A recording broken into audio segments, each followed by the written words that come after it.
a new transfer student, Mikito Yarabi. The moment she stepped into the room, instantly seemed to already exude a certain level of oddness with her jerky movements and her bangs covering half of her face.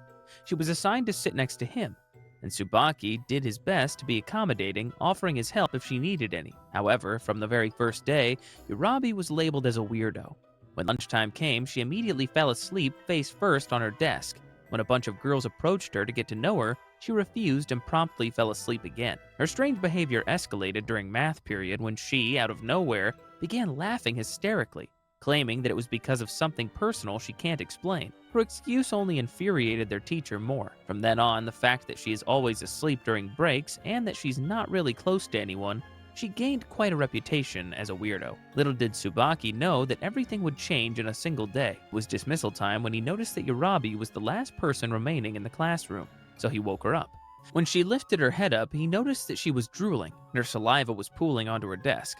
He explained that it was time to go home, and so she stood up to leave. Before she could completely go, he called her attention to tell her that she still had some drool on her chin, so she wiped it up before she left. He turned back around and focused back on the pool of drool that was on the table. He allowed his intrusive thoughts to take over, and he gathered some of the saliva on his fingers and took a taste. As he was sucking on his finger, he noted that Yarabi's saliva was quite sweet. That was when he realized what exactly he was doing, and he was instantly horrified. He escaped from that room as fast as he could. At night, he dreamt about a girl who was holding his hand as they ran into a strange city. There, they danced on a roof of a hotel, clearly having a time of their lives. That girl is actually Yarabi. Since then, that dream had been in his mind for days. Several days later, Tsubaki suddenly collapsed. He had a cold and his fever was so severe that he had to stay home for days. His sister was perplexed that even though the doctor said that it was just a simple cold, his fever was still quite high. While he was still stuck in bed, his sister informed him that one of his classmates had brought him some handouts from school. However, he did not expect that classmate to be Yarabi. When she entered his room, he instantly shot up from his position out of shock. She did not even bring handouts as she had said. She made herself comfortable on his bed, and in an ominous manner, she called his name and proceeded to explain how his sickness is not an ordinary cold. He was given the shock of his life when she told him that she knew where he got it. Somehow, she knew that he licked her drool from her desk 2 weeks ago. When he did not say a word out of astonishment, she raised her hand to lower the face mask he was wearing. She ordered him to open his mouth. When he did, she raised her finger to her mouth and coated it with her saliva. She then stuck her finger in his mouth and told him to suck it. When she retracted her hand, he felt that he was feeling relatively better. His fever was gone like magic. She explained that since it was so long since he had tasted her saliva, he was going through withdrawal.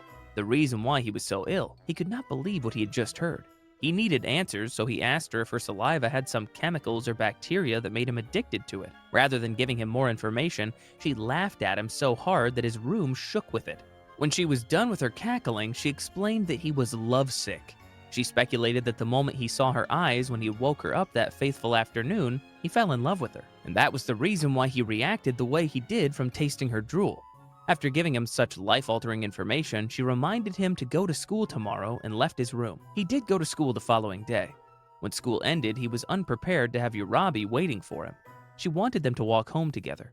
When they were about to part ways, she coated her finger with her saliva once again and ordered him to lick it. He was obviously hesitating to do so, but she warned him that he may go into withdrawal again if he didn't, so he had no choice but to comply. And that became their daily routine after school. At some point, he indeed fell in love with her. So after one of their after-school routines, he gathered as much courage as he could and confessed that he loved her, and asked her to go out with him. But she wanted him to prove it to her. He thought about kissing her, but she stopped him. She told him that she wanted something original, something only he can think of. He suddenly took out a photo from his wallet, claiming that it was a girl that he had a crush on for so long. He confesses that the moment he licked her drool, he forgot that he even had that crush. So to demonstrate his devotion to her, he ripped it up to pieces and threw it away. He declared that from then on, she is now his girlfriend.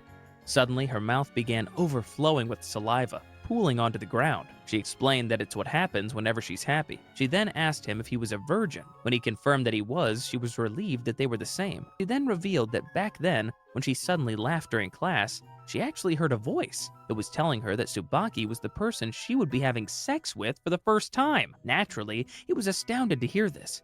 He could only watch her as she made her way home.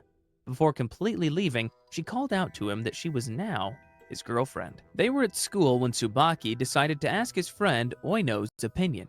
He asked for advice on what to do if he hypothetically had a girlfriend